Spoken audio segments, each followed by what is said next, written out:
The night Nora Callahan finally understood the difference between being chosen and being used. The chandeliers in the Plaza Ballroom were blinding, the champagne was cold, and the man she had given 3 years of her life to was tucking a strand of hair behind another woman's ear, as if Nora did not exist. She did not gasp. She did not drop her glass. She stood at the edge of the room near the curtains near the exit, the way she always stood at these events. And she watched Declan Hale do what she now understood he had been doing for a very long time. He was simply no longer bothering to hide it in a room where she was present. The woman in the red dress was named Ingrid Voss. Nora did not know this yet.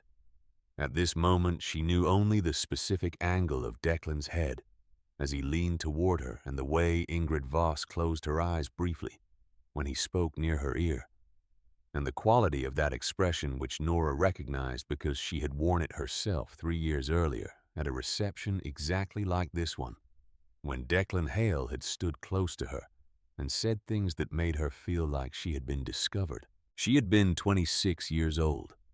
She had believed that being chosen by a man like him meant something permanent. She placed her champagne flute on the nearest surface. She did not look at it again.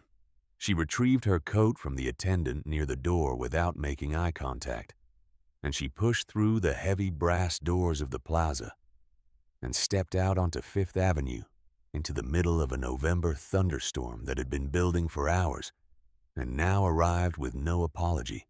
The rain hit her immediately. It came sideways, driven by wind moving through the gaps between buildings with specific and personal malice.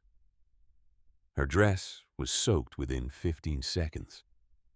Her heels found a crack in the sidewalk, and she stumbled, caught herself on a doorframe, and kept moving. Her car was in the garage 2 blocks north. She had driven herself that evening because Declan said he would arrive separately. Logistics. She had stopped questioning the logistics approximately 8 months ago. She reached the garage. She found her car on the 2nd level. She got in and sat in the dark for 40 seconds before starting the engine. Long enough to breathe. Not long enough to feel everything that was waiting to be felt. She pressed her palms flat against the steering wheel and registered the cold of it. And she did not cry because the crying would come later. And she was not ready for later yet. She pulled out of the garage and headed toward the highway. The streets of Manhattan were manageable in the storm. Traffic slowed everything, red lights gave structure. The city around her was indifferent in the way cities are, enormous and unconcerned with the specific catastrophes of individuals moving through it. But once she crossed the bridge and reached the section of highway heading north toward the apartment she technically still shared with Declan, the conditions changed without warning. The road's surface was a continuous sheet of water over asphalt, and the wind pushed at the car in irregular gusts that required constant correction. She was driving too fast for the conditions. She knew this. Some part of her brain had registered it and filed the information somewhere she was not currently able to access, because the part of her brain that was running the car had vacated and left something raw in its place. Something that was running a loop of Declan's hand on Ingrid Voss's back. Something that was adding up 3 years of small concessions and arriving at a total she had been refusing to look at directly for longer than she wanted to admit. She saw the curve late, not catastrophically late. She saw it in time to press the brake. She had that. But the brake found nothing useful on a road surface that was more water than asphalt, and the car began a slow and terrible rotation that she felt in her stomach before she felt it anywhere else. The tires losing their argument with the surface in a way that was completely beyond her ability to reverse, and then the guardrail arrived. It was not a sound so much as a sensation that began at the front of the car and traveled through her entire body in one long and continuous note. Then nothing. She returned to consciousness in pieces. Sound first. A mechanical beeping, steady and indifferent. the low hum of a ventilation system, the distant compression of a pneumatic door somewhere down a hallway. Then light, the institutional quality of hospital lighting present everywhere, and flattering nothing. Then pain distributed across her ribs on the left side and her shoulder and a point above her right eyebrow that pulsed with its own separate rhythm. She did not move immediately. She catalogued. An intravenous line in her left arm, the faint burn of something moving through it. Her right hand was free. Her ribs responded to breathing with a pressure that was uncomfortable but survivable. A monitoring lead on her chest. Above her right eye, she could feel the presence of bandaging, and behind the bandage, a headache that was significant but not the worst thing currently happening to her. She turned her head toward the door. The room was not empty. There was a man sitting in the chair by the window, not next to the bed.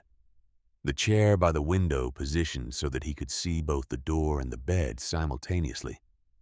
It was the placement of a man who did not put himself in situations he could not evaluate. He was not reading. He was not on his phone. He was not performing the busy indifference of someone who happened to be waiting nearby. He was simply present, awake, looking out the window with a stillness that was not relaxation.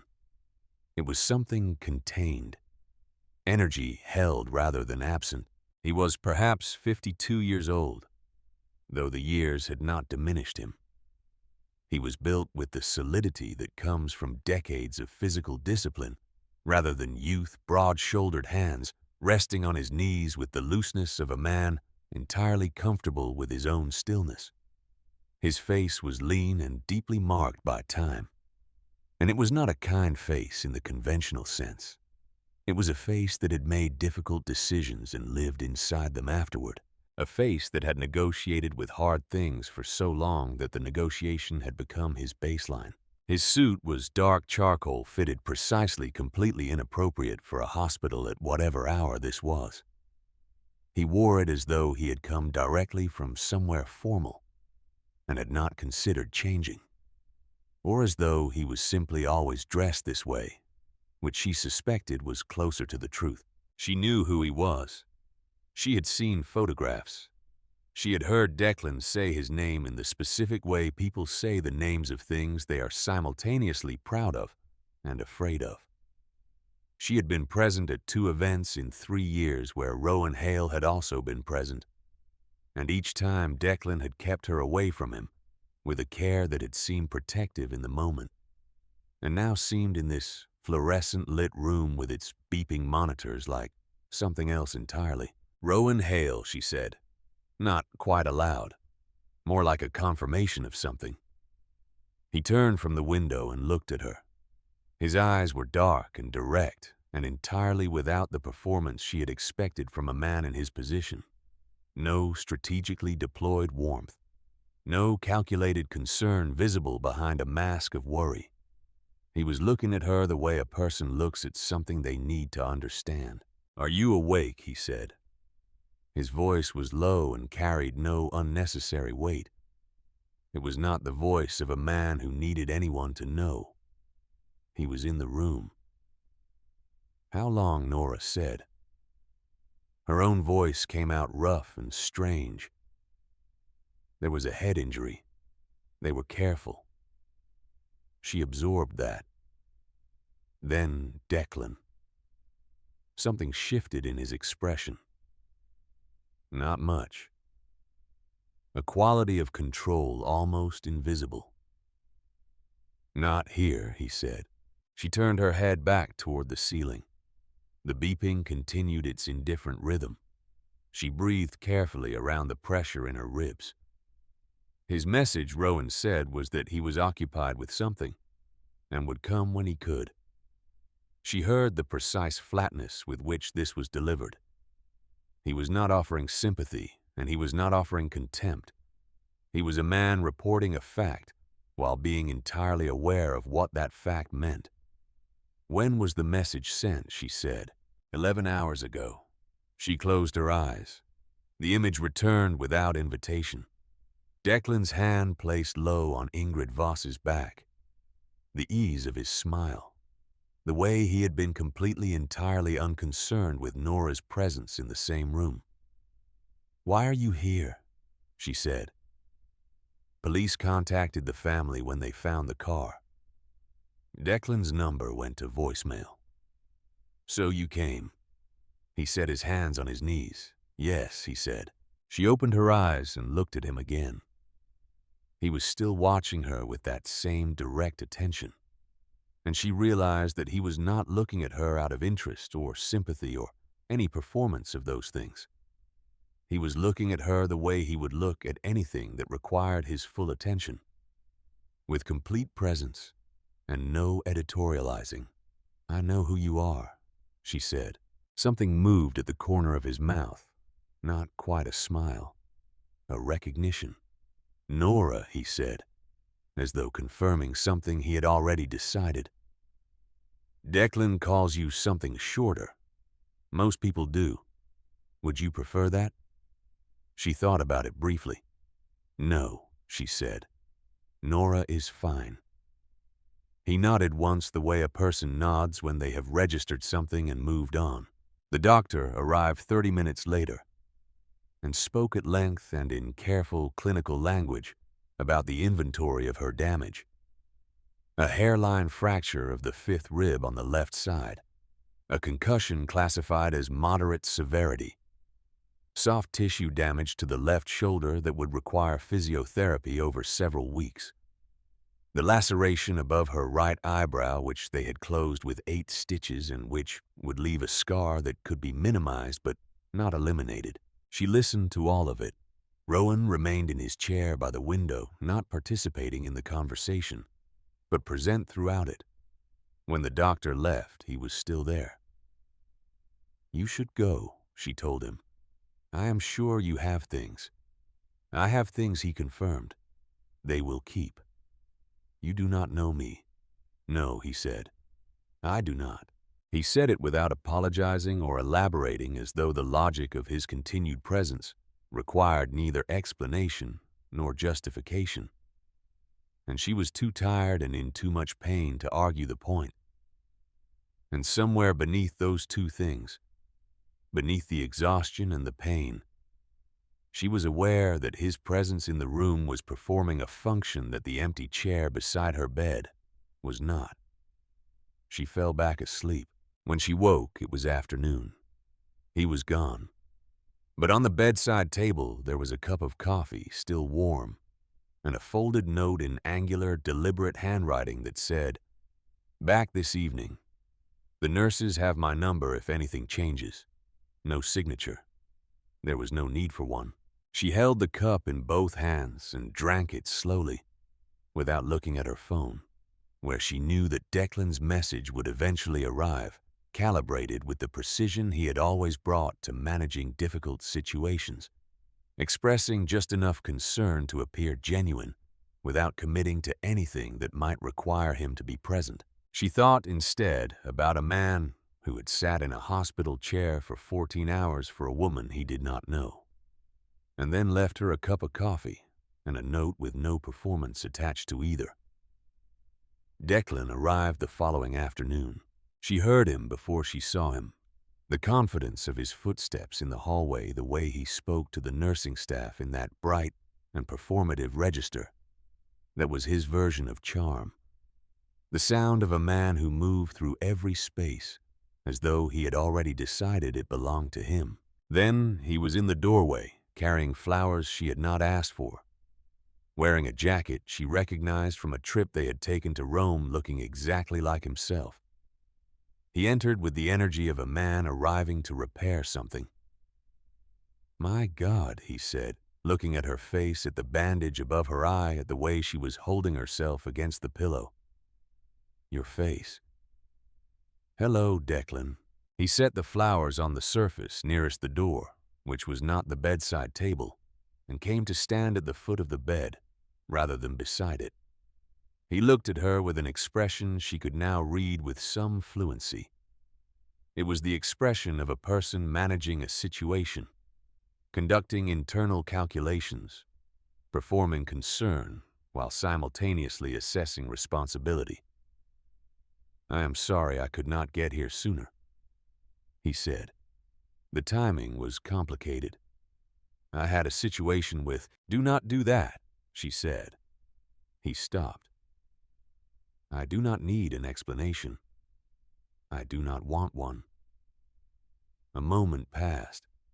His expression adjusted. You are upset. I am injured, she said. Those are two separate things. He paused. Then, what is this about Nora? The adjustment in his face was subtle and immediate, and it told her everything before she said another word. She said, the woman in the red dress, at the gala. He ran a hand through his hair. You want to do this now, here, in a hospital bed. You did not come, she said. You sent a message 11 hours after the accident saying you would come when you could.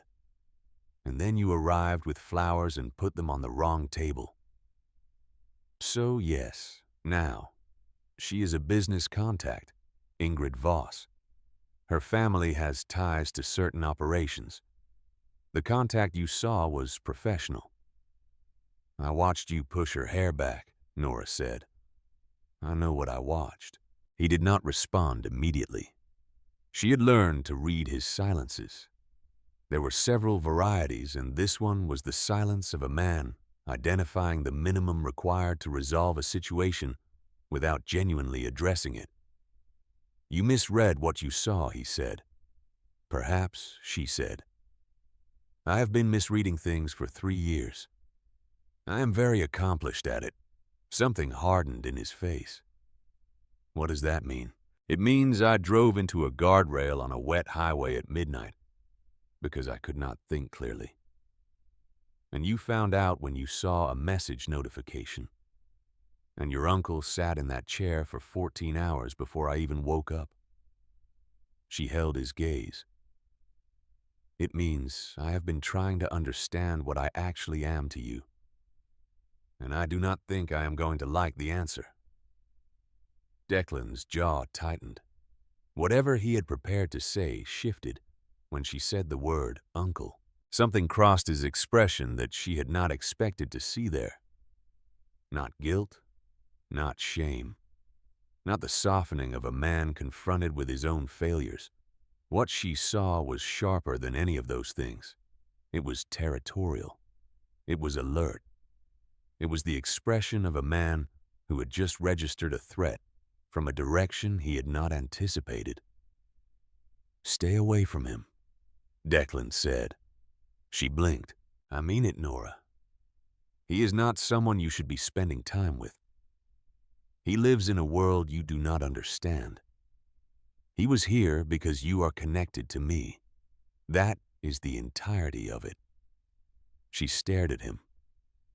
You are standing at the foot of my hospital bed, warning me away from the man who stayed when you were not here. There is context you do not have. Come home, Declan. Nora, I need you to leave this room, she said. I need you to take the flowers with you. And I need to not hear your voice for a while. His face closed the way it did when a conversation had moved outside the territory he was prepared to manage. He picked up the flowers from the wrong table. He walked to the door. I will call you, he said. She turned toward the window and did not respond. He came back that evening as he had said he would. He did not bring flowers this time. He brought a book and he set it on the bedside table without comment. And he sat down in the chair by the window with the same quality of stillness she had noticed that first morning. And he waited for her to speak, or not speak as she chose. She chose to speak. Declan came today, she said. I know, said Rowan. He did not explain how he knew, and she did not ask. He told me to stay away from you. He looked out the window. That is not surprising. She looked at him. Is he right? About you being dangerous? He considered the question with the seriousness it deserved. Yes, he said without hesitation. In certain respects. He said you were here because of my connection to him. Rowan said nothing. Is that true? No, he said. She absorbed that. Then why? He looked at his hands resting loose on his knees. You were in a hospital bed, he said. You had been in an accident. The person who should have been here was not. He looked back at her. That seemed like reason enough. It was an answer. And it was also a door closed gently but firmly. And she understood that he knew she recognized it as both, and she let it go, because she was too tired to press, and because his version of evasion was more honest than most people's version of transparency. She reached for the book on the bedside table. East of Eden. She turned it over in her hands. Did you choose this specifically? She said. Yes. Why? Because it is about people who cannot escape what they come from, he said, and whether they choose to be good anyway. She looked at him. He was looking out the window at the November dark, at the city, doing what it had always done, existing and moving and being entirely indifferent to the small catastrophes of individuals within it. She opened the book and began to read. He stayed until 11. She was released from the hospital on the 4th day with a set of instructions she intended to follow. For the most part, a referral to a physiotherapist and specific directions regarding the fractured rib that amounted to breathe carefully and do nothing aggressive for 6 weeks. Declan did not come to take her home. He sent a car. She sat in the back and watched New York move past the window, and thought about going back to the apartment, about walking into the rooms she had moved into 2 years earlier. With the easy optimism of a relationship that had seemed to be heading somewhere. The thought produced a heaviness in her chest that was different from the pain in her ribs, more invasive, more difficult to locate precisely. Her phone vibrated. An unknown number. The car is taking you somewhere other than the apartment. I should have asked first. Call me if you want to be redirected. She looked at the message for a long moment. Then she looked out the window and confirmed that they were, in fact, heading downtown rather than east, toward the highway that ran south. She called the number. He picked up on the second ring. I should have asked, he said immediately. No preamble. Yes, she agreed. Where am I going? My property on the Connecticut coast. 3 hours south. It is set up for recovery.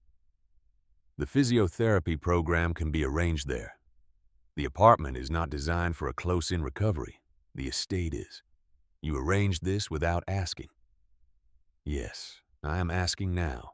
She held the phone and watched the city begin its transition to highway, the skyline reorganizing itself behind her. She thought about the apartment, about the flowers on the wrong table, about 3 years of small adjustments that had accumulated into something she could not look at directly until a guardrail had made the looking unavoidable.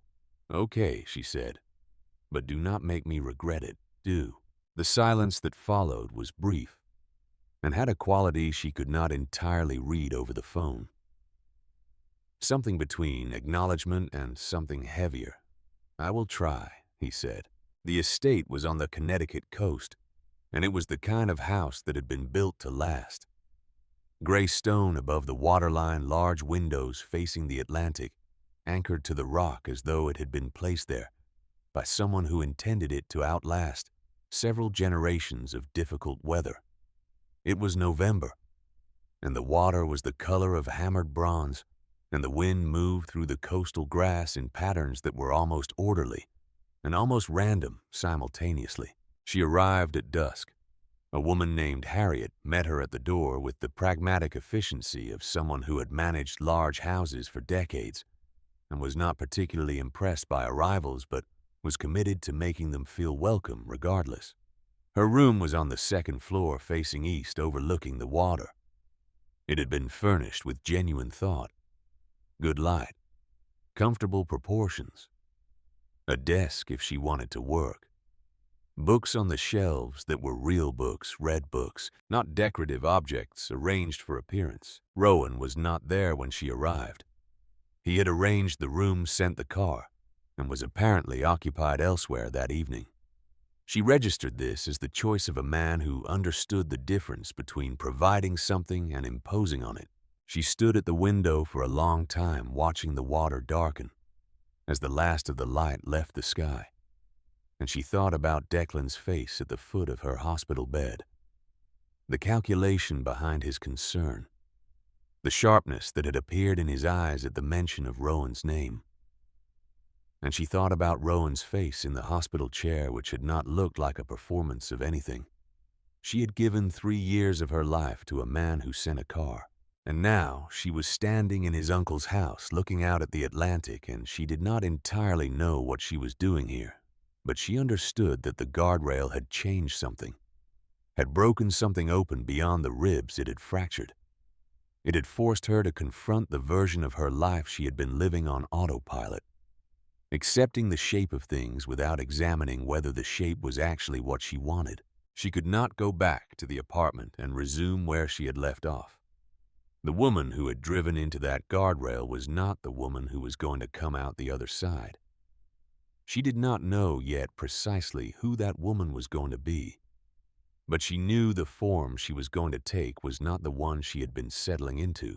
She turned from the window and began carefully unpacking her bag, working slowly around the still-present protests of her ribs, and she was halfway through when she heard the front door downstairs, and then footsteps in the hallway, and then a knock. "Come in," she said. He opened the door and stood in the doorway rather than entering, which she had already noticed was his habit. He had changed from the suit into something darker and less formal, though on him the difference was minor. He looked like a man who had come from somewhere and had not entirely arrived yet. "The room is all right," he said. It was not quite a question. "It is good," she said. "Thank you. Harriet will have dinner in about an hour if you want to come down, or she can bring something up." "I will come down." He nodded. He began to step back from the door. "Rowan," she said. He waited. "Declan does not know I am here." "No," he said. "He does not." She held his gaze. "That is going to be a problem." Something moved in his face. Not worry, not calculation. Something older and more complicated than either of those things. "Yes," he said. "It probably will be." He stepped back from the door and pulled it closed, and she stood in the room that smelled of salt and old wood and heard his footsteps moving away down the hallway.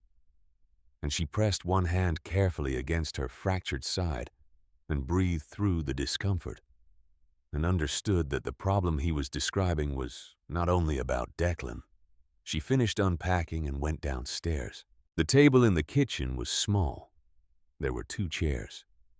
He was already seated, and when she came in, he rose briefly, an automatic courtesy without any ceremony, and she sat down. Harriet had left food between them, and the house was quiet except for the sound of the water against the rocks somewhere below. They ate in silence for a while. "You said yes when you should have said no," he said finally. Not accusatory, observational. She looked up. "To all of it," she said. He held her gaze. "The car. Coming here." Maybe she said, "You know who you are. I know what Declan says I am." Something settled in his expression. "Same answer either way," he said. She put down her fork. "Does that mean I should have said no?" He was quiet for a moment, and in that silence she could hear the ocean working against the cliff below, patient and vast and entirely indifferent to the question being asked by a woman who was still figuring out the shape of the answer. "I do not know," he said finally. She looked at him across the small table in the house above the winter Atlantic, and she understood the weight of what he had just offered. A man who had built something and held it for 15 years, who had navigated things most people did not survive sitting across a kitchen table and saying, "I do not know," with complete and undefended sincerity. "Then we will figure it out," she said. He looked at her for a moment. Then he picked up his fork. Outside, the water kept moving. It was indifferent and enormous and entirely unconcerned with the small and significant thing that had just shifted in a kitchen above the Connecticut coastline between two people who had no reasonable business being in the same room eating dinner, in a silence that had quietly stopped being empty. She did not notice the exact moment it changed. She would notice later, but not yet. She had been at the estate for 9 days when she woke at 4 in the morning to a light still on in Rowan's office. She had not intended to come downstairs. She had woken thirsty and gone to the hallway bathroom, and on her way back noticed the thin line of light under the office door, and heard low and clipped. And in a register she had not heard from him before his voice, not the measured, unhurried voice of a man in control of a room. Something tighter. Something that meant the news being received was bad. She stood in the dark hallway and did not move. She heard 2 words in a low and careful exchange. And then she heard a name. Ingrid Voss. The cold that moved through her had nothing to do with the temperature of the hallway. She went back to her room. She did not sleep. And in the morning at the small kitchen table, with the water doing its gray and methodical work through the window, and the coffee still hot between her hands, she sat across from a man who had not slept either, and she said nothing about what she had heard in the hallway at 4 in the morning. Not yet.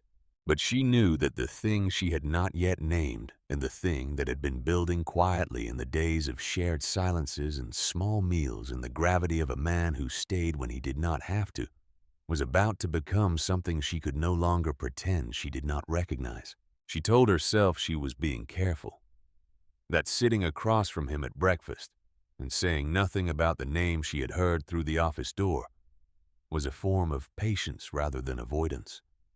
That she needed more information before she said anything. That was what she told herself. The truth was simpler and less flattering. She was not ready for what the conversation would mean. So she ate her toast and watched the water through the window, and let him drink his coffee, standing at the counter the way he always did in the mornings, moving through messages on his phone with the controlled efficiency of a man processing serious information at full volume.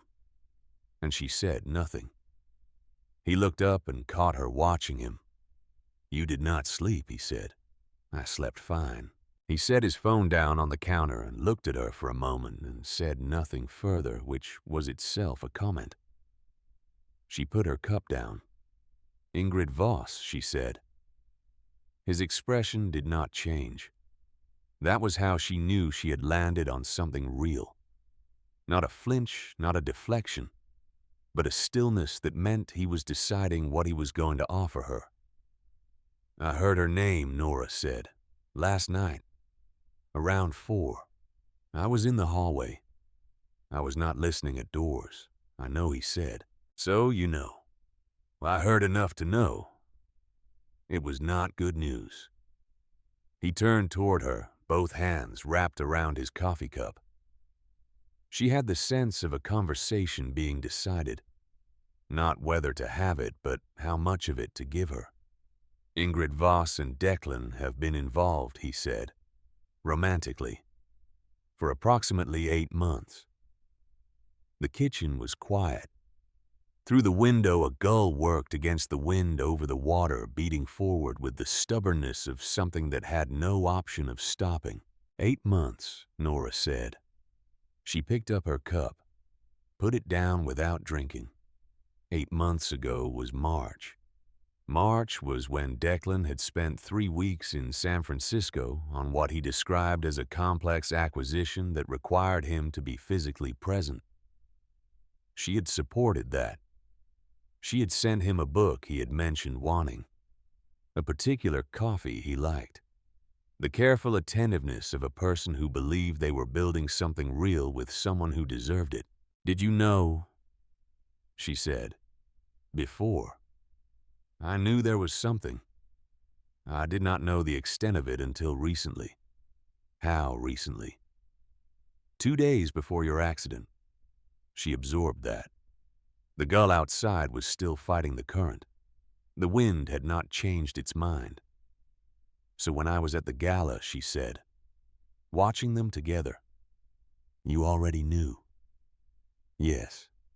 And you said nothing." He set his cup on the counter. "It was not my place." "No," she said. "I suppose it was not." She stood and carried her cup to the sink, and stood with her back to him for a while, looking at the water breathing around her ribs with the discipline she had been practicing for days. The careful expansion and release. The body doing its quiet work of repair. 8 months. The math arranged itself without being invited. Declan in March in San Francisco, in a hotel she had never seen with a woman whose name Nora had not yet known to look for. And Nora at home sending coffee and books, being thoughtful, being the kind of partner she had believed the relationship deserved. She pressed her palm flat against the edge of the counter. "I am fine," she said, before he could say anything. "I was not going to say you were not." She turned around. He was still at the counter exactly where she had left him, looking at her with a directness she had spent the first days finding unsettling, and had recently begun to find something else entirely, something she had not yet examined closely. "Does he know that you know?" she said. "Declan knows I am aware." The specifics were not discussed. "Why not?" "Because that conversation has consequences that extend beyond the two of you. Ingrid Voss's father controls 3 import routes on the East Coast that the organization depends on. Any direct confrontation about Declan's involvement with her puts the entire operational relationship at risk." She stared at him. "So he can do whatever he wants, because her father's business is useful. That is not my position." "Then what is your position?" Rowan Hale being quiet was a different thing from most people being quiet. It had weight and intention. When he spoke out of those silences, it meant something had been measured and found ready. "My position," he said, "is that Declan has been making decisions based on what he wants at the cost of anyone in the way, and that this is not a recent development." She looked at him steadily. "Where do I fit into your position?" He was quiet for a longer moment. "I have no position on you," he said. It was an answer, and it was also not true, and she suspected he knew she understood it as both. She reached for her jacket from the back of the chair. "I am going to walk," she said. The physiotherapist said movement was good. "The wind is bad this morning." "I know." She went out through the side door and down the stone path toward the water, and the wind hit her immediately cold and salt-heavy, and without sympathy, and she walked into it with her good shoulder forward and her fractured rib registering each step with a low and consistent complaint. And she walked until the house was small behind her, and the water was close enough that she could hear the full vocabulary of it, every register from deep percussion to sharp hiss. 8 months. She stood at the edge of the rocks and let the wind do what it wanted with her hair, and thought about the version of herself that had driven into that guardrail, the woman who had grown so accustomed to not seeing things that it had taken a collision with a concrete barrier at midnight in a November rainstorm to make the image finally clear. She was not going to be that woman anymore. She did not know yet what woman she was going to be instead, but she felt the form of it out there somewhere, the way you feel the shape of a room you have not yet entered. Real, specific, waiting. She turned back toward the house. The days that followed had a quality she had not expected. Not uncomfortable, not easy either. Something in between, like weather that has not yet decided what it is going to become. She and Rowan moved through the estate with a careful awareness of each other that neither of them named or discussed. He worked in his office with the door open. She began on the 5th day to draw again. It had been 4 years since she had drawn anything with the intention of keeping it. She had left her sketchbooks in storage when she moved in with Declan, because he had said once, not cruelly, but with the dismissiveness of a man who considers himself practical, that the art thing was not really a career path, and she should think about what she actually wanted to do. And she had accepted his assessment of her own work as though his opinion of it were more credible than her own experience of making it. She had added this to the list of accommodations she had quietly standardized, and over time the silence about that part of herself had grown so complete that she had stopped noticing what it was covering. On one of the mornings, Harriet drove her to physiotherapy and she asked to stop on the way back. She bought a sketchbook from the small general store down the coastal road. She bought charcoal. She sat at the desk in the east room with the window open 2 inches despite the cold, and she drew the line where the water met the sky, not quite straight, honest in its vagueness. She drew the way the light moved across the surface of the ocean. In the afternoon, the quality of November coastal light, which had no interest in being flattering. She drew for 2 hours. When she stopped, her fingers were gray to the knuckles, and the page had something on it that was not perfect and was not trying to be. She had forgotten what this felt like, or she had let herself forget, which was a different thing and a worse one. Rowan appeared in the doorway of the east room that evening and looked at the drawings without commenting for a long moment. "You stopped doing this," he said. "Someone told me it was not practical." He looked at her. A long look, the kind he gave things he was taken seriously. "That is not a reason," he said. She looked at the drawing in front of her. "No," she said. "I do not think it is." He left the doorway. She heard him move back down the hallway. She picked up the charcoal and started a new page. Declan arrived on the 18th day. She knew it was him before she reached the window. She heard the car on the gravel, and something in that sound, too confident for the uneven coastal road, told her it was a vehicle chosen for appearance, rather than for the terrain it was being driven on. She looked out and confirmed it. A car that belonged on a Manhattan street, not a Connecticut cliff road in November. She watched him get out. He was dressed well, which meant he had planned for this to feel significant. He stood for a moment looking at the house with an expression she could read even from the 2nd floor. The inventory of a man arriving to reclaim something he has decided belongs to him. She went downstairs. He was already inside when she reached the ground floor. Harriet must have let him in, or he had simply walked through the unlocked door, which would also be consistent with him. He stood in the main hallway with his jacket still on his eyes, moving across the space with the quick efficiency of a man assembling a file. He turned when she came down the last step. He looked at her face, at the healing scar above her eyebrow, at the way she was holding her left shoulder slightly forward to protect the ribs.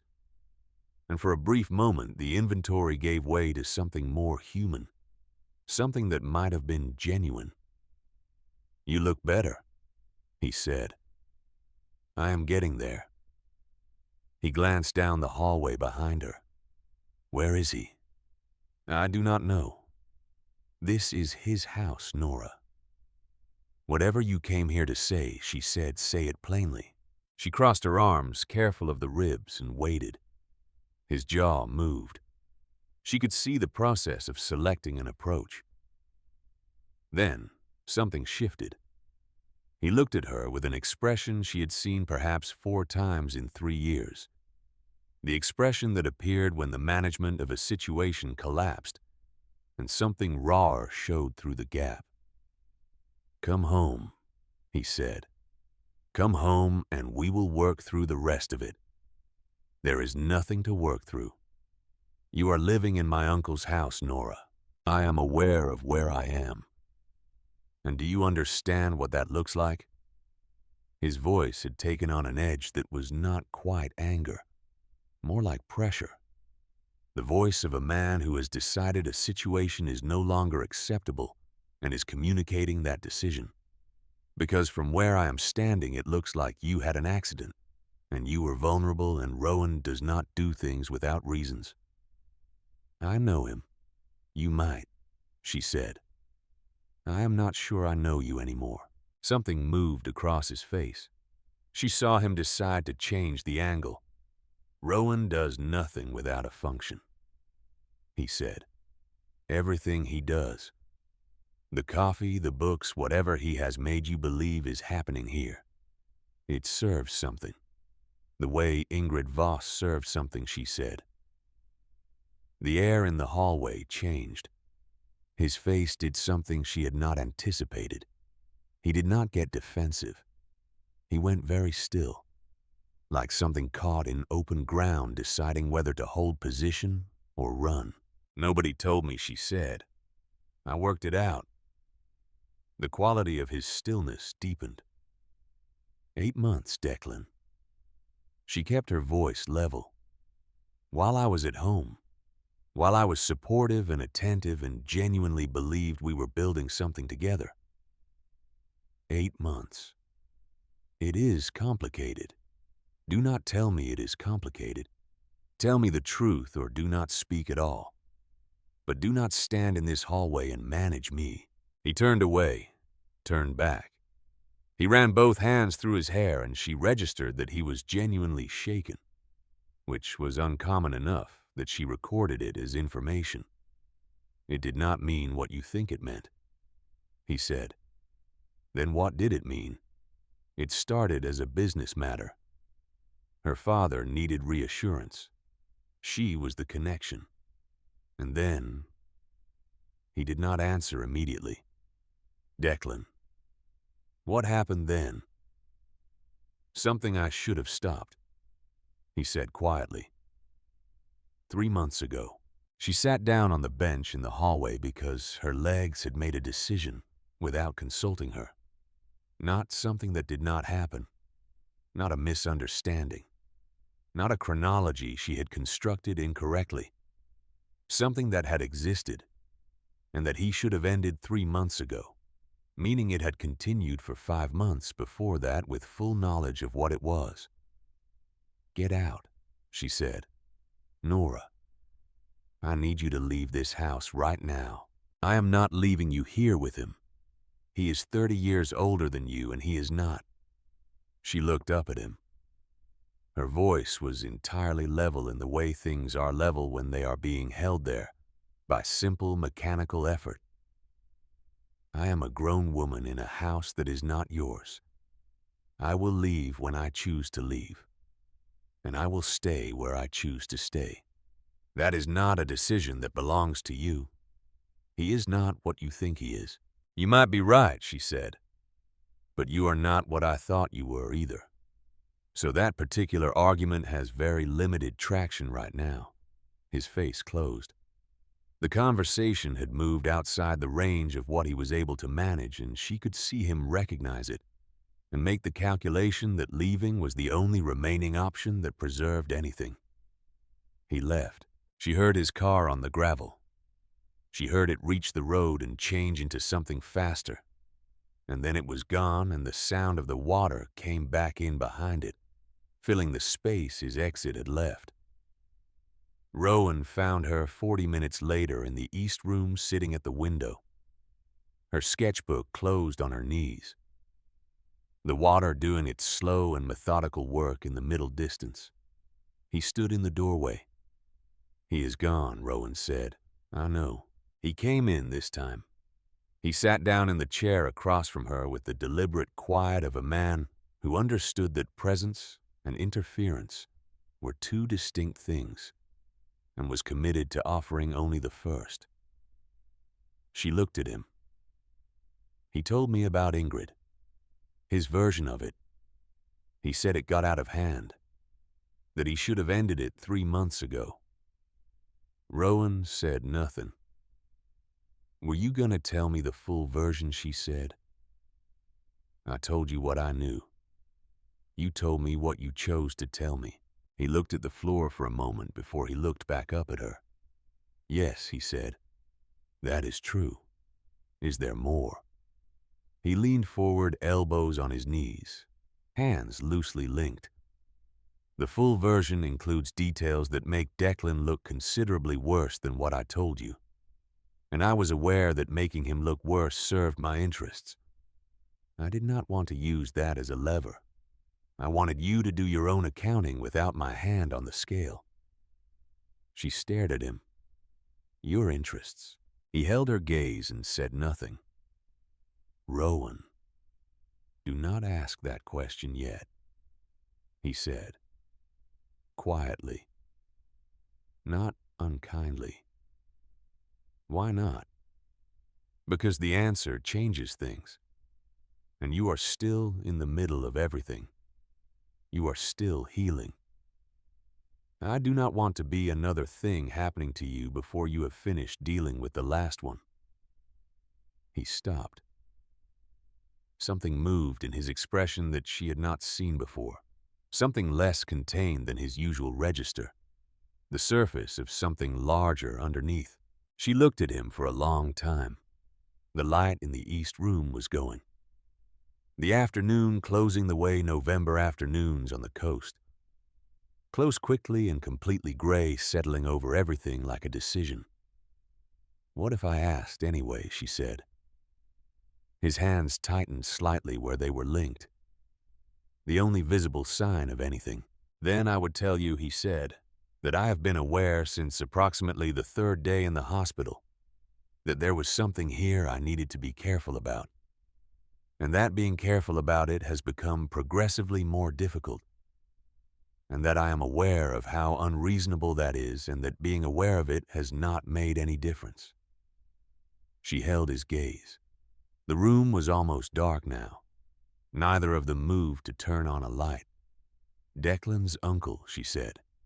"His former partner. Yes, there is no version of that that is not what it is." He said it without looking away. She had noticed this about him from the beginning, the unwillingness to soften a difficult truth by looking somewhere else when he delivered it. She stood up. He stood up automatically, the same reflexive courtesy she had come to expect. She crossed the space between them and was aware of his absolute stillness, the held breath of a man who was not going to move first, who would not direct or assume or take more than she offered. She placed her hand against his jaw. He closed his eyes. Just that. Her palm against his face and his eyes closed and the room getting dark around them. And the sound of the water below, patient and enormous, doing what it always did. Neither of them moved for a long moment. Then he reached up and covered her hand with his. He did not pull her closer. He did not direct anything. He simply held her hand against his face with a gentleness that was entirely at odds with everything the world believed about Rowan Hale. And she felt that gentleness in her chest, in a place that had nothing to do with the fractured rib. "This is going to cost us something," he said. His eyes were still closed. "I know," she said. "I know what I am walking into, Rowan." He opened his eyes and looked at her. "I drove into a guardrail," she said. "I have already paid the entrance fee." Something broke open in his expression, and then he kissed her. And it was not desperate and it was not urgent. And it was exactly the opposite of both those things. It was deliberate and weighted with everything that years of restraint compress into a very small space. And she felt it through her whole chest, alongside the distinct and separate ache of the healing rib. When they separated, his forehead rested against hers. Neither of them spoke. Outside, the water continued its vast and patient work, indifferent to everything that had just shifted in a room above the Connecticut coast, between two people who had arrived here by entirely improbable roads, and who were now standing in the dark together on the other side of something they could not go back to the other side of. She thought Declan is going to find out. Then, with the clarity of a woman who had recently stopped lying to herself about things he probably already knows. The silence on Declan's end lasted 4 days, not the silence of a man withdrawing. She understood the difference now. The silence of a man preparing. The quiet of someone who has assessed the situation and determined that the next move requires more than he currently has. She had been in enough of his silences to read their texture, and this one had the texture of architecture. Something being built. On the 4th morning, Rowan came into the kitchen at 6 with his phone already in his hand and an expression on his face that she had not seen before, not the contained restraint she had come to know as his default. Something colder. Something that had moved all the way through the reservoir of his control and come out the other side. She was already at the table with her coffee. She looked at him and said nothing and waited. He set the phone face up on the table between them. The photograph was taken through a window. Professional framing. Telephoto lens worked the grain of it visible even on the small screen. It showed the East Room. It showed Nora standing close to Rowan. It showed her hand against his face, and his eyes closed. And the meaning of it was unambiguous to anyone looking, which was precisely the point. She looked at it for a long time without touching the phone. "When was this sent?" she said. "An hour ago. To my phone. To 3 of my captains. And to Meredith." She set her cup down carefully. Meredith called immediately. "She is not calm." "The angle," Nora said. Where was this taken from? Rowan removed the phone from the table. The ridge to the east of the property. Someone was on the grounds. Someone was on your property. Declan sent someone to watch the house, Rowan confirmed. In the same tone he might use to read a weather report he had been expecting and did not welcome. She placed both palms flat on the table and looked at the grain of the wood and breathed. The rib had been largely cooperative for the past week, but it had its opinions about adrenaline, and right now it was making its position known. A reminder that the body kept its own accounting separate from the mind's attempts to manage everything. "How bad is it?" she said. "Complicated." He sat down across from her. She noticed he was wearing the same clothes as the day before, which meant he had not slept. "The organization has a structure," he said. "I built that structure over 15 years. Part of it is about appearance. The discipline of a man whose private life does not compromise his professional one. This photograph suggests the opposite." She looked at him. "And compromising you gives Declan what he needs. It gives ammunition to people who were already looking for it." He looked at his hands. "There are 2 captains whose loyalty has always been conditional. Aldrich Thorne and a man named Fenwick. They manage their territories adequately well enough that removing them would create more problems than it solves. But they have been waiting for a reason to recalculate their positions. Declan has been cultivating them. For approximately 14 months, yes, I had suspicions. I confirmed them this morning." His voice was even. Terribly even. The voice of a man delivering information that was causing him pain at a depth he was not going to display for anyone. 14 months, Nora said. "He has been building a position to challenge my authority within the organization. The relationship with Ingrid Voss was part of it. Her father's roots gave him independent leverage. The photograph gives him evidence that my judgment has been compromised." She sat with that. The kitchen was quiet. Outside, the water was the color of old tin, the horizon barely distinguishable from what lay beneath it. She thought about Declan at the gala, Declan at the foot of the hospital bed, calculating behind the concern. Declan in the hallway 4 days ago, saying come home with that raw expression she had interpreted as genuine, and now understood entirely differently. "He did not come to get me back," she said. "He came to confirm what he suspected Rowan said. And we confirmed it for him." She looked at the table. "He used us both. He used the situation. Do not mistake yourself for the primary target. I was." She understood the distinction. It did not make it easier to sit with. "What happens now?" she said. "Meredith wants a family meeting in Manhattan. She is not wrong to want one. The photograph has been circulating for an hour, and I have already received 2 calls from concerned family members.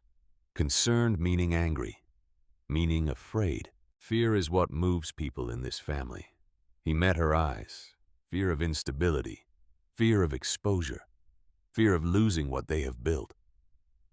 Declan chose his weapon carefully. She was quiet for a moment. And what should I do? The question sat between them. He reached across the table and covered her hand with his briefly for the duration of a breath without lingering, then withdrew. "You do not have to do anything," he said. "This is not your war." She looked at him. "Do not take me out of it," she said. He looked at her for a long moment. Something in his face that was not quite readable and was also entirely readable. "All right," he said. She picked up her coffee. Through the window, the water moved steadily, doing what it had done before any of this began, indifferent and enormous. Then she said, "Tell me everything.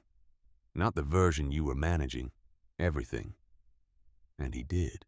He told her everything over the next 2 hours, and she listened without interrupting, without filling silences that were doing necessary work. The coffee went cold between her hands. The light changed outside the kitchen window as the morning advanced, the water shifting from iron gray to something with more blue in it. And by the time he finished, she understood the full architecture of what Declan had built, and how long he had been building it, and what it was designed to do. She sat with it for a while after he stopped talking. Then she said, "Tell me about the meeting in Westchester." He told her that too. That evening she stood at the East Room window, watching the water, and understood that everything she had survived in the past 3 weeks, the guardrail, the hospital, the slow and painful reconstruction of her understanding of her own life, had been moving towards something she could not yet see the shape of. She did not know what she was going to do, but she knew she was not going to do nothing, and she knew that the woman who stood at this window was not the woman who had stood at the edge of the Plaza Ballroom in a dress chosen for how it photographed. That woman had let other people decide what mattered. This one was still deciding what she was. 2 days passed. Rowan worked without stopping 18 hours at a stretch. The office light on before she came downstairs and still on when she went to bed. She brought him coffee at midnight and found him on the phone standing at the window with his back to the room, and she left the cup on the desk and went back upstairs without interrupting. This was the thing she could do. Understand the difference between being present and being a disruption. She had spent 3 years learning the wrong version of that lesson. Here she was learning the right one. On the morning of the Westchester meeting, she came downstairs at 6 and found him already at the table dressed. Phone in hand, the expression of a man who had processed everything he needed to process and arrived at the other side of it. She sat down across from him. "You should eat something," she said. He looked at her. Something in his face that was not quite a smile but was in the neighborhood of one. "You sound like Harriet. Harriet is correct about most things." He ate. She drank her coffee and watched the water and did not say what she was thinking, which was that she did not want him to walk into that room without knowing what she had been turning over since the early morning hours when she had woken and found herself working through the problem, the way she worked through a drawing from the edges inward, finding the structure underneath. His phone was turned off for the drive. She knew this because he told her before he left. Phone will be off for a few hours. Harriet has my number if you need anything. She nodded and watched him go and stood in the kitchen, listening to the car on the gravel, and then to the silence that replaced it. And she thought about 14 months of careful construction and what it meant that Declan had chosen her name specifically, and the thought that had been assembling itself in the back of her mind since Rowan told her everything finally arrived in full. She went to the desk in the East Room and found the notes she had made the night before. The dates, the sequence. She laid it out again, slowly, the way she would lay out a composition, looking for what the structure was actually saying rather than what it appeared to say on the surface. The account. 14 months ago. Before the accident. Before she had ever set foot in this house, or spoken more than 3 words to Rowan Hale at any public event Declan had allowed her to attend. Before she was relevant to any of this. Her name had been on that account before she was relevant, which meant Declan had not used her opportunistically after the accident, after the photograph, after everything that had developed between her and Rowan. He had placed her name in the structure at the beginning, a placeholder, a ready-made piece of evidence waiting for the moment it would be needed, regardless of what form that need took. She had not been an instrument after the fact. She had been a design component from the start. Her phone buzzed on the desk. An unknown number. She answered. Miss Callahan. The voice was measured and male and careful. My name is Aldrich Thorne. I believe we should talk. She knew the name. Rowan had told her. One of the 2 captains whose loyalty was conditional, the one who had called Meredith first when the photograph circulated. How did you get this number, she said. The same way I get most things, Thorne said. I have information about what is planned for Rowan today. Information he does not currently have. She went very still in the East Room chair. What kind of information? The kind that changes outcomes. He paused with the precision of a man who understood timing. The meeting today is not a family gathering, Miss Callahan. It is a vote. Declan has been circulating a formal proposal among the captains for 3 days. A challenge to Rowan's authority within the organization. He needs a majority to carry it. That is not possible, she said. Rowan built this organization. Rowan built it 15 years ago. Declan has been building something else for 14 months. He paused again. He has Fenwick. He has 2 of the 3 New England captains. And he has documentation, financial records, files suggesting that Rowan diverted operational funds to personal accounts. The East Room tilted slightly. That is fabricated, she said. Of course it is. Thorne's voice was entirely undisturbed by this. The question is not whether it is true. The question is whether it is convincing and whether it is presented before Rowan has the opportunity to counter it. Declan presents it today in front of the full family before Rowan can see it and respond. She put her hand on the desk. Why are you telling me this? Because I have been watching Rowan Hale for 15 years. And I know what he has built. And I know what Declan would do with it. And I am not a man who throws away 15 years of reliable leadership because someone showed me a photograph of a woman with her hand on someone's face. He paused. Also because I tried to reach Rowan 3 times this morning. His phone is off. She checked her own phone. One message from Rowan sent at 9. Phone off for the drive. She put it back against her ear. If I drive to Westchester, she said, and walk into that room, I make things worse. If you do not, and Declan presents those files before Rowan has any warning, then Rowan spends the next 48 hours on the defensive. In this organization, 48 hours on the defensive is a very long time. She closed her eyes. She thought about Rowan at the kitchen table that morning eating because she told him to, looking at her, with that expression that had nothing managed in it. She thought about the note on the bedside table, the still warm coffee, 14 hours in a hospital chair. She thought about East of Eden on the nightstand and what he had said about it, about people who cannot escape what they come from, and whether they choose to be good anyway. She opened her eyes. Then her phone buzzed with a message from a second number she did not recognize. Not Thorne's number. A different one. It contained an image. She opened it. Financial documents. Account statements. Her eyes moved across the columns and then stopped and moved back, because something had snagged a name in the third column. The name on the receiving account. Nora Ann Callahan. Her old Boston address. A social security number she could not verify from memory, but which had the correct shape, the correct number of digits. Something about the last 4 that felt almost familiar. She sat with the phone in her hand and the water outside the window and the document on her screen. The account had been opened 14 months ago, not after the accident, not after the photograph, not after anything that had happened between her and Rowan.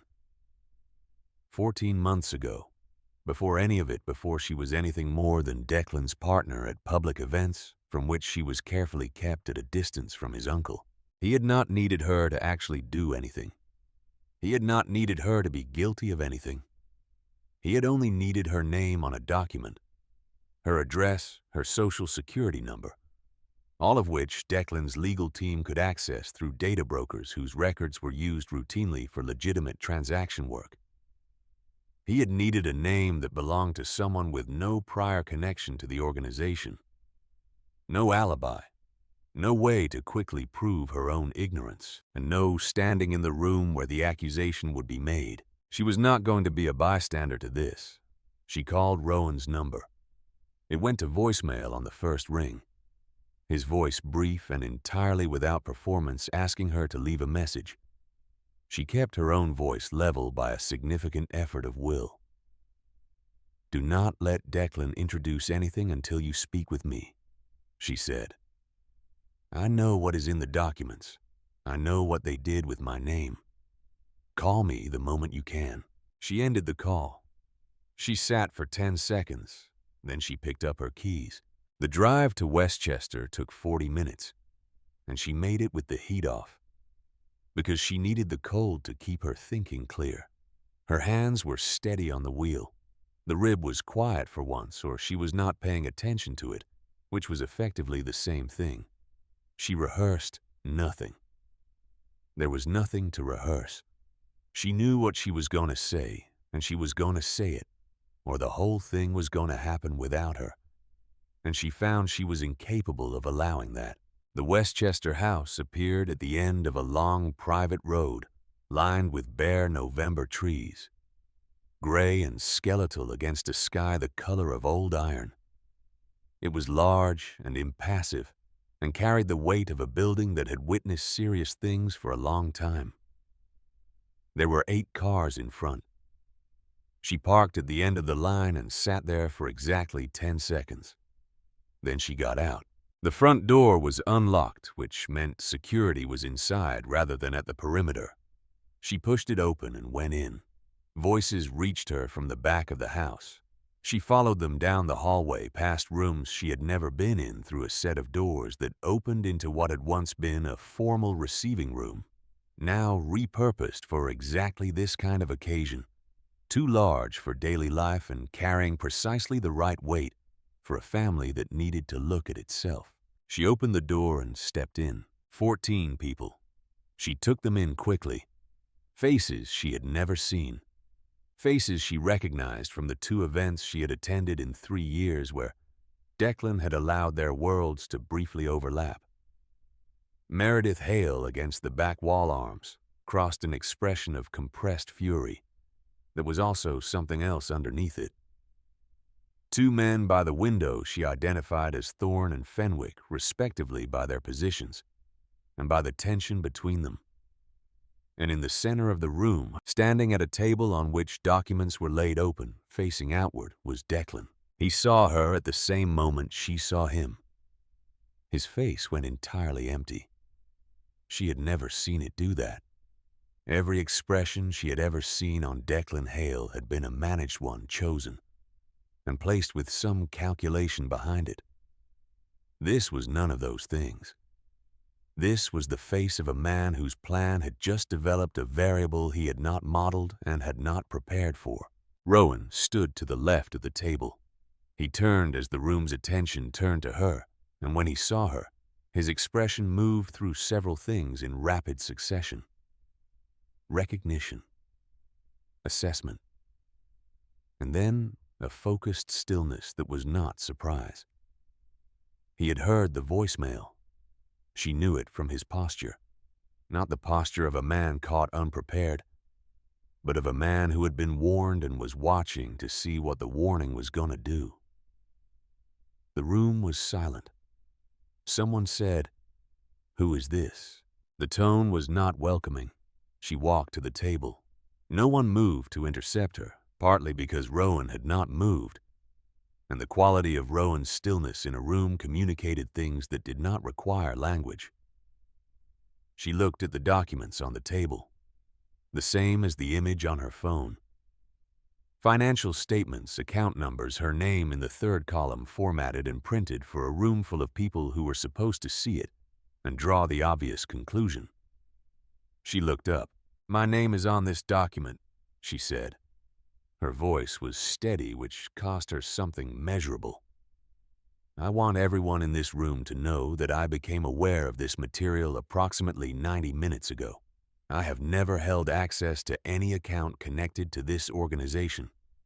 I have never received funds from any account connected to this organization." She looked at Declan directly. "Someone opened an account in my name and used it to construct a case against Rowan. I would like to know who in this room has access to the kind of personal information that would require." The silence now had texture, not the silence of people waiting, the silence of people recalculating. Declan looked at her with the expression she had seen in the hallway 4 days ago, territorial and alert, but now calibrated for a larger audience. "She is here because Rowan brought her into this," he said. "That is the point. His loyalty is to her, not to this family." "I called him," Nora said. He did not answer. His phone was off for the drive.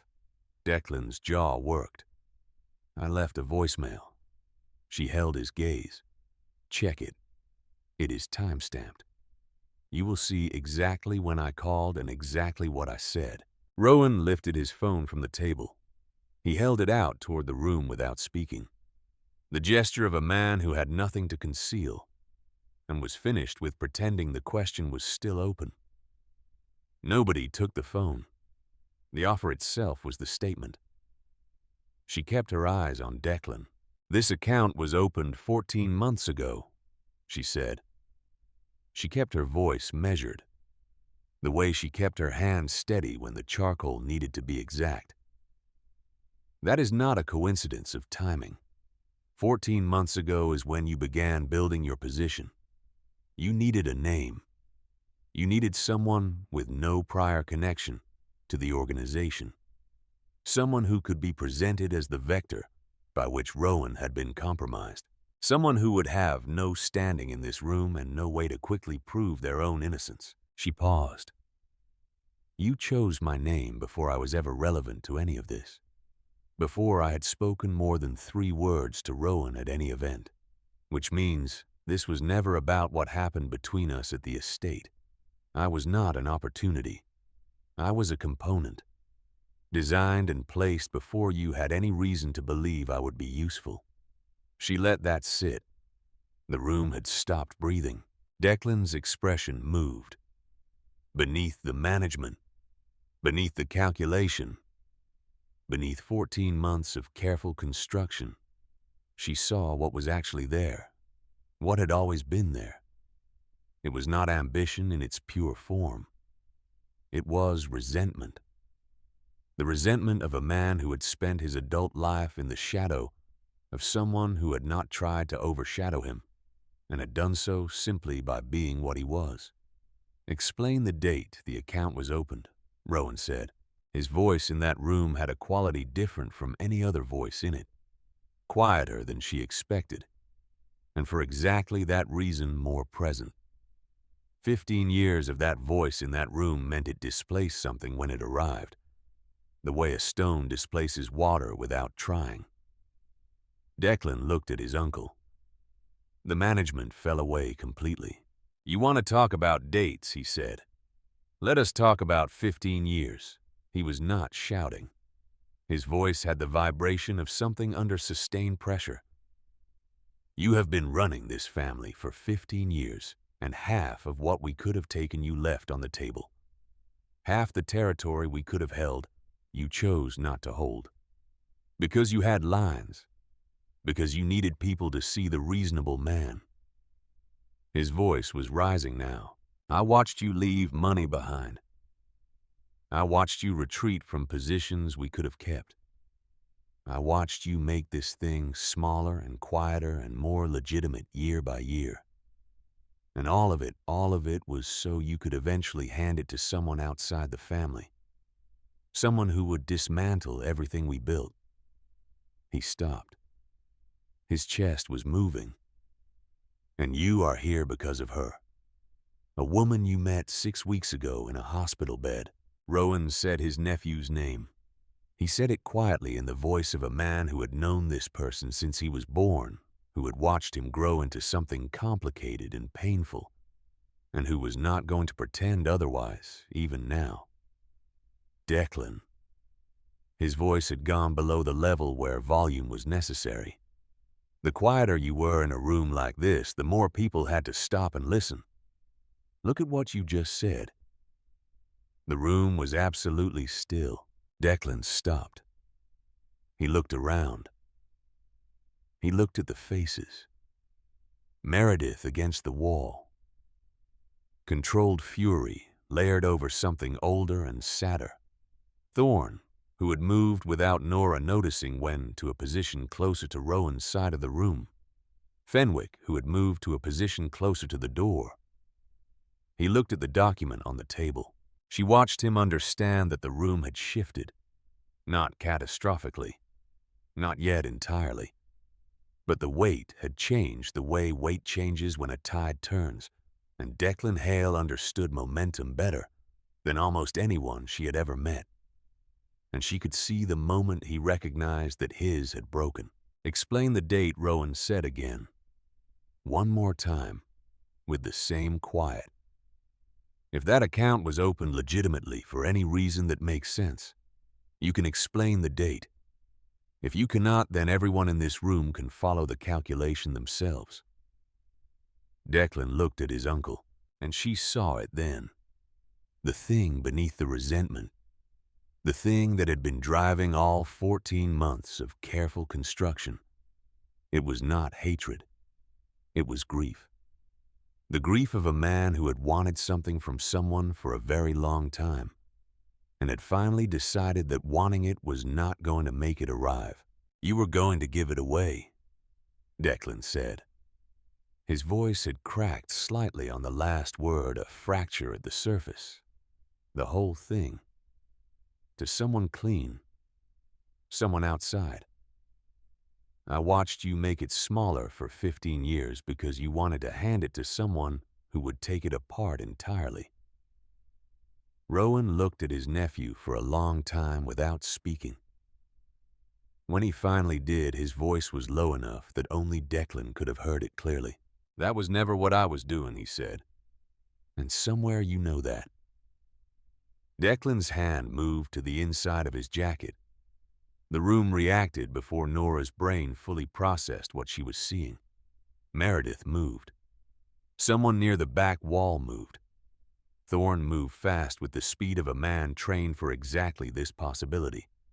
Rowan did not move. He stood exactly where he was standing, looking at his nephew, and his expression had not changed. Not fear. Not threat. The stillness of a man who had made his peace with difficult outcomes and was not going to flinch in front of the people who had been watching him for 15 years. "Don't," he said. One word. In the same voice he had used for the last 15 years in rooms like this. The voice that did not need to be louder than the room to fill it. Declan's hand stopped. The room held its breath. Nora could hear her own pulse. She could feel the healed rib registering the adrenaline like a ghost of the original injury. A reminder that the body remembered everything, even when the mind tried to move on. She stood 1 meter from the table with the document bearing her name laid out on it. And she did not move, and she did not look away from Declan's face. He was breathing hard. His hand was still. His face was completely open. Everything he had spent 14 months concealing now present in the room whether he wanted it there or not. "This does not end here," he said. "No," Rowan said. "It does not end here. But this part ends now." The hand came out of the jacket, empty. Declan stepped back from the table, once, then again. The room released its breath in a slow and careful exhale, and Nora felt her legs communicate to her that they had been operating under significant protest for the past several minutes and would appreciate a reassessment. She put her hand on the table. Rowan was beside her in 3 steps. He did not touch her. He was simply close enough that she could feel the warmth of him, and he said quietly near her ear, "Sit down." "In a minute," she said. "You are shaking." She looked at her hand on the table. He was right. She looked up at the room, at the faces that had watched her walk in, and put her name on the document, and hold the line through everything that followed. She looked at Meredith. Meredith looked back at her, and the expression on her face had changed entirely from the compressed fury of her arrival. It was not warm. Meredith Hale's face was not built for warmth in the conventional sense, but it was something more durable than warmth. It was the acknowledgement of someone who has watched a person do a hard thing and has no interest in pretending it was easy. "The account statements can be verified," Nora said to the room. Her voice was steadier now. "The opening date is in the documentation itself. The metadata will confirm 14 months. I can also provide a complete record of my finances and my communications for any period this organization needs to examine." She looked at where Declan had been standing at the empty space by the door. "I have nothing to hide. I would encourage everyone here to ask the same of the person who placed my name on a document I had no knowledge of." Declan was gone. The door was closed. The room remained in its altered silence for a long moment, reorganizing itself around the new shape of things. And then people began to move and speak in low voices. And Meredith pushed away from the wall and crossed toward Rowan, and Thorne moved to speak quietly with one of the men. Nora did not recognize, and Nora sat down on the nearest chair, because her body had voted and the vote was unambiguous. Rowan pulled a chair close to hers and sat, not hovering, not performing concern, simply present in the way she had come to understand was his version of it. After a while, she said, "I need coffee." The corner of his mouth moved. "Yes," he said. "I imagine you do." Meredith stayed for 2 hours. They sat in a smaller room off the main hall, the 3 of them. And Meredith said everything she needed to say, with the directness of a woman who had navigated 6 decades of a complicated family and had no patience for anything indirect. "The vote did not happen," she said. "That is the immediate fact. There are 3 captains unaccounted for in terms of their position going forward. Thorne is solid. Fenwick left before we could determine anything. The New England situation will take time." Rowan said, "I know. The regulatory exposure Declan created is going to take 6 weeks minimum to address." He made certain calls anonymously that we will need to respond to through proper channels. I know that too. Meredith looked at Nora. You walked into this room without standing, without function, without any protection from this organization. She was quiet for a moment. That was not a small thing. It seemed necessary, Nora said. Necessary and brave are not the same word, Meredith said. From the inside, they rarely feel like the same thing either. She looked at her coffee. I told Rowan years ago that his capacity for attachment was a liability in his position, that he needed to contain it. She paused. I was protecting the organization. I was also perhaps protecting him from something I thought would cost him more than it would give him. She looked up. I may have been wrong about that second part. Nobody spoke. Then Meredith stood and said she would see herself out, and she did. Declan made contact 11 days later through a lawyer Nora had never heard of, who sent 3 pages to Rowan's legal counsel. The proposal was structured and cold and covered everything. A full written accounting of the fabricated documents' confirmation of their fraudulent origin in a form admissible in any proceeding, complete withdrawal from the organization and its associated territories in exchange for a financial settlement, paid over 5 years and a guarantee of physical safety. Rowan read it at the kitchen table with the expression of a man doing mathematics he found deeply unpleasant. He is afraid, Nora said. He should be. Are you going to accept it? Rowan set the document down. Meredith thinks yes. She says the cost of pursuing this, fully the exposure, the time, the pressure it draws outweighs the satisfaction. What do you think? He was quiet for a moment. I think I am tired, he said. And I think I need to be careful not to confuse being tired with being willing to forgive things that have not been addressed. She looked at him across the table. That is not forgiveness, she said. That is a question of where you put your attention for the next 2 years. She held his gaze. He built something for 14 months to take what you built in 15 years. If you spend the next year and a half in a legal and organizational response to what he did, then he is still the one deciding where your energy goes. He still wins something. Rowan looked at her. Sign it, she said. And then do something with the next 2 years that is actually yours. He was quiet for a long time. Outside, the water moved steadily, and the sound of it had become something she associated with a quality of peace. Not the absence of difficulty, but the presence of something solid underneath it. You are right, he said. I know. Something moved at the corner of his mouth. You say that a great deal. I have been right a notable number of times recently, she said. I am tracking the streak. He looked at her with an expression that had nothing controlled in it. Nothing managed, nothing held back. It was simply what it was.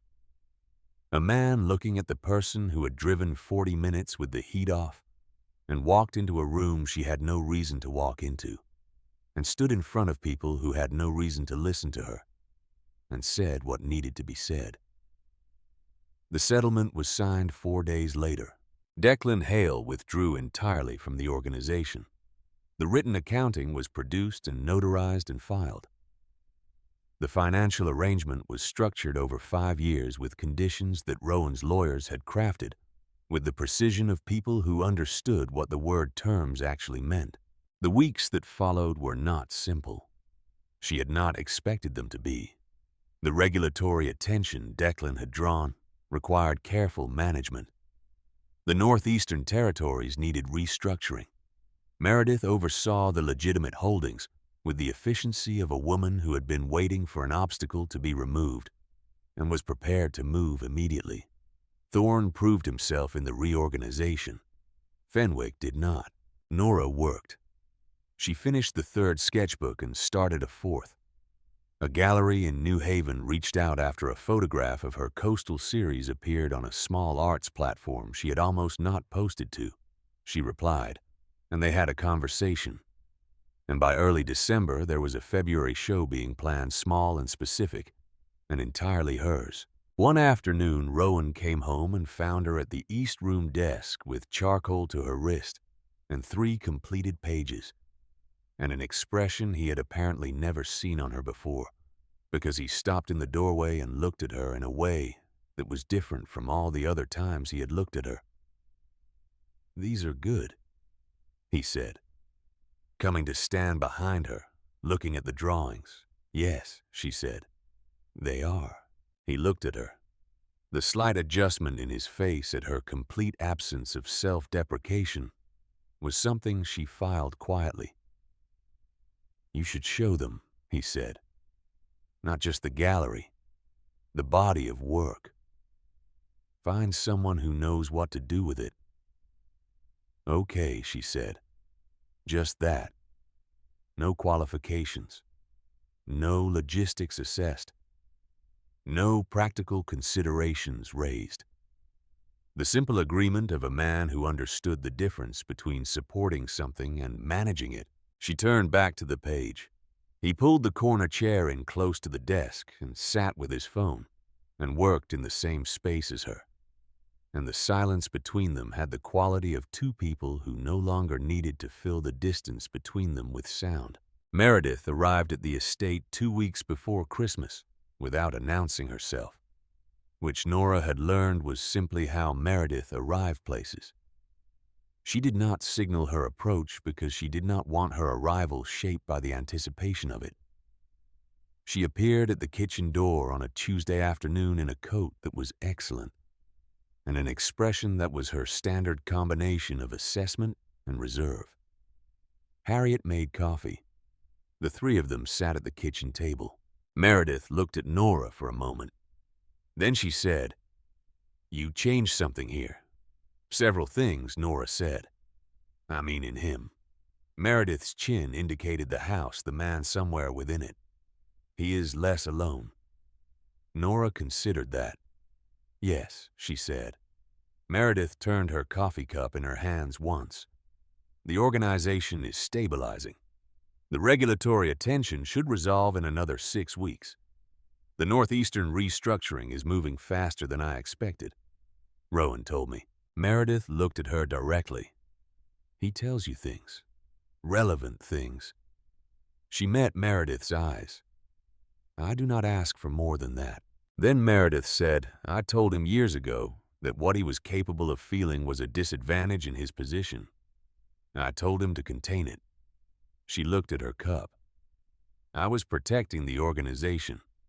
I was also protecting him from something I thought would cost him more than it would give him." She paused. "I may have been wrong about the second part. I said that after Westchester. I mean it more now." Nora said nothing. Some things did not need a response. Meredith put her cup down. "You walked into that room," she said, "and because you arrived when you did and said what you said, Rowan had 20 minutes instead of no minutes." She stopped. "I have been in this family for a very long time. I've watched people make decisions under pressure. It was not a small thing." "It seemed necessary," Nora said. Meredith stood and announced she would stay for dinner, if Harriet was cooking, and Harriet confirmed from the other side of the kitchen that she was. And Meredith went to find Rowan in the office, and Nora sat alone at the kitchen table with her hands around her cup and listened to the sound of Meredith's voice and Rowan's voice coming from down the hall. 2 people who had been navigating the same difficult landscape from different positions for a long time, speaking in the shorthand of people who had survived things together. She was not of that world. She was in proximity to it. These were different things, and she held the distinction carefully, because it mattered.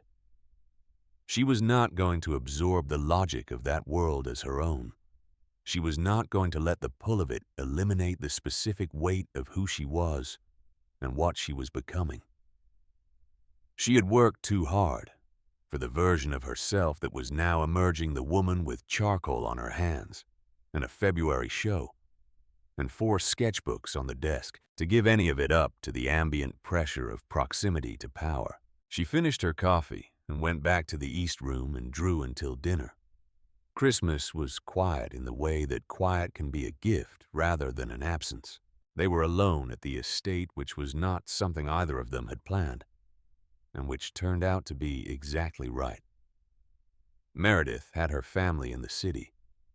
Harriet took her leave. What remained was the house and the water and 2 people who had spent months surviving things together and had arrived somewhere that was not so much a destination as a recognition. She made breakfast on Christmas morning with her hair loose and one of his sweaters over her own shirt, because sometime in November she had begun wearing his sweaters during the colder evenings, and he had begun not objecting, and the habit had simply remained. He came downstairs and found her at the stove and stood in the kitchen doorway for a moment before she heard him. She looked over her shoulder. "Are you staring?" "Yes," he said, without apology. She turned back to the stove. "There is coffee." He crossed the kitchen and poured a cup and leaned against the counter and looked at her with the expression she had learned was his version of contentment. Not accomplished happiness, the look of a man who had stopped bracing against something. "I want to talk to you about something," he said. After breakfast, she looked at him. He was looking at his coffee with the expression of a man who had already had the conversation several times in his own head and had arrived at the place where he was ready to have it out loud. "You can talk now if you want to," she said. After breakfast, he said again. She made eggs. She made toast. They ate at the small table with the water showing its winter face through the window, and she did not press him because she had learned that his form of deliberateness was not delay. It was preparation, and what came out of it was always worth the wait. After breakfast, he cleared the plates. He came back to the table and sat down across from her and placed both hands flat on the surface in front of him, palms down, the gesture she had long ago identified as his way of showing his hand. "I want to take you somewhere," he said. "Where?" "The South Cliff, at the far end of the property. There is a place I go when I need to think." She waited. "I have never taken anyone there," he said. She looked at him. "All right," she said. "I want to talk to you there," he said, "about what comes next, for the organization, and for us." She held his gaze. The word landed quietly and settled. "All right," she said again, more softly. The South Cliff was a 20-minute walk from the house along a path that moved through coastal grass and over rocks that had been shaped by decades of Atlantic weather into something sculptural and entirely indifferent to how it looked. The wind was the cold of a New England coastal winter, the kind that found the seams of your jacket and reminded you that you were a temporary visitor in a landscape that had been here long before you and would be here long after. She walked beside him with her hands in her pockets, and the rib made the faintest echo of its original complaint, the ghost of a fracture that the body had repaired and classified as history. The scar above her eye was smooth now, something she touched sometimes without meaning to. The cliff arrived without warning. The path simply ended on a flat rock ledge above the waterline, and the ocean presented itself without preparation. Its full breadth and depth, the horizon so far out it was almost theoretical. The water moving in patterns too large and old to be called patterns. She stopped at the edge and let the wind hit her from below where the waves were breaking against the rock, and she looked at it, all of it, without saying anything. Rowan stood beside her. "I've been coming here since I was 22, he said, "when I took over from my father, when I was not certain I could hold what he had built." She looked at the water. "You held it," she said. "I held it," he said. And then I kept holding it past the point where holding it was what I actually wanted to do. He paused. I told myself the work was the right thing, that discipline and responsibility were enough, that wanting something beyond the structure was a form of weakness. He stopped. I know now that it was not weakness. I know it from a hospital room in November. She looked at him. His profile in the winter light had the quality she had first noticed in that hospital room. A face shaped by hard decisions that had not been avoided. The solidity of a man who had stood in difficult conditions long enough that the conditions had become his measure of normal. He reached into his jacket pocket.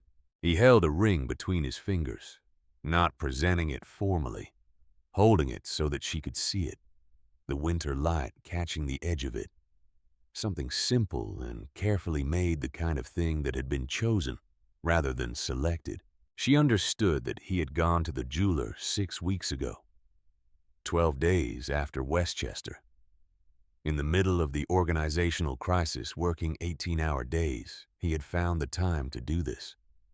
In the middle of all of it, he had made this one quiet decision and acted on it. She looked at the ring, then at him. He turned from the water and looked at her, and there was nothing managed in his expression.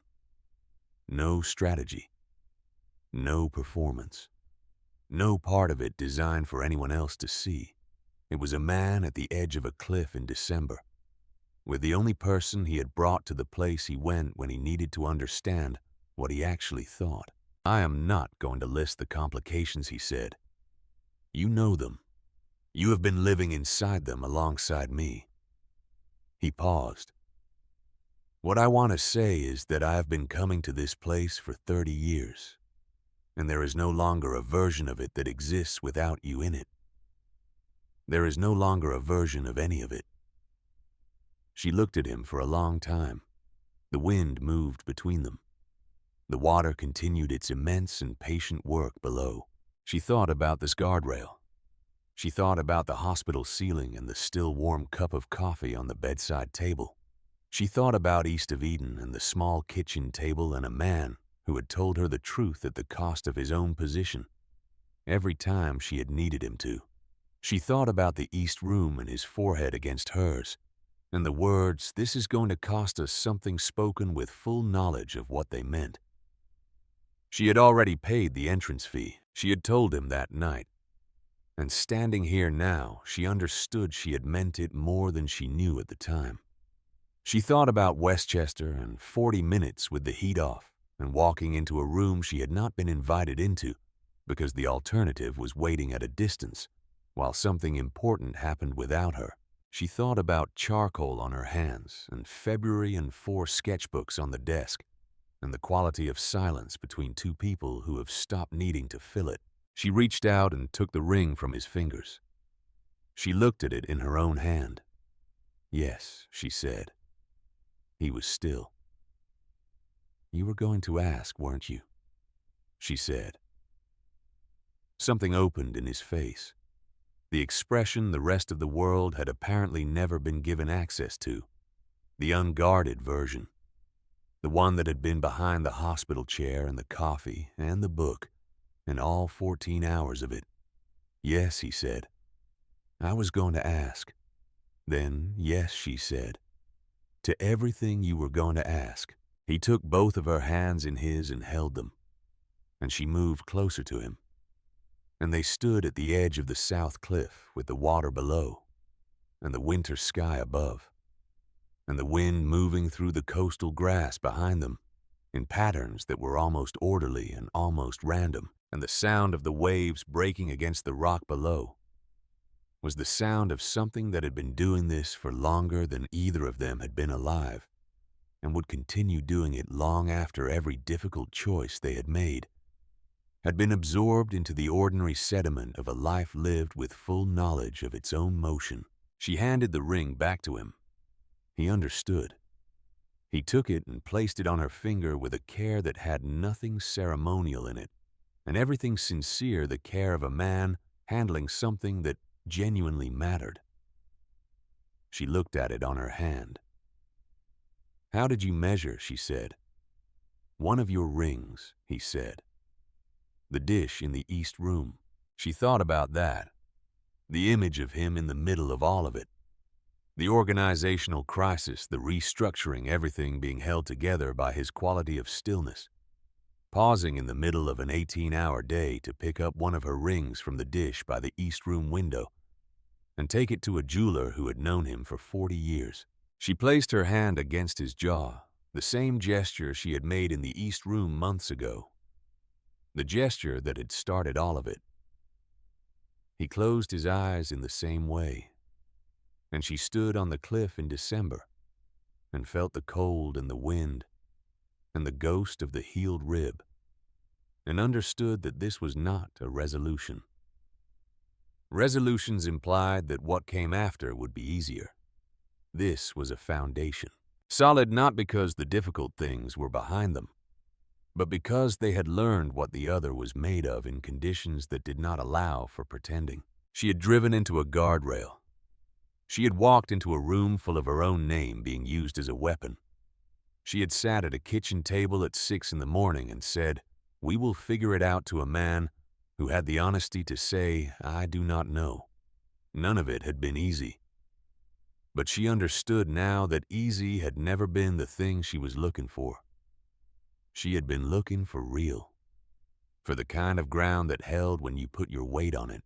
He opened his eyes and looked at her, and she lowered her hand, and they turned together toward the water standing side by side at the edge of the south cliff, and the ocean stretched before them in the December light, cold and enormous and entirely indifferent to human complications, continuing its work as it had for centuries, and would continue long after everything they were to each other had become simply the quiet shape of a life built on honest ground that had known from the beginning what it was choosing, and had chosen it anyway.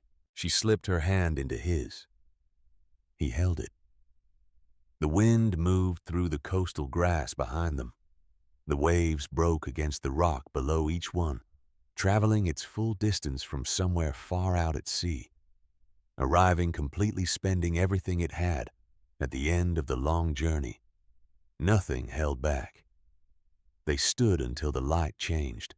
Then they turned and walked back together along the path through the coastal grass and over the rocks, the house appearing gradually through the bare winter trees. Warm light in the kitchen window where Harriet must have left something on before she went. The smell of wood smoke from the fireplace reaching them before they reached the door. Nora did not look back at the cliff. She did not need to. What had happened there was already part of her, not as a memory she would need to locate and retrieve, but as the kind of knowledge that becomes structural, that a person carries not in the mind, but in the body, in the way they hold themselves, in the quality of the ground they feel beneath their feet. She put her hand on the door. She stepped inside. He followed. The door closed behind them, and the house held its warmth against the December coast, and outside the water continued its patient and relentless work, and the story that had begun with a guardrail and a violent November storm had arrived at the place. All true things arrive at eventually, not an ending but a beginning with its eyes open, asking of them each day exactly what they had already proven they knew how to give.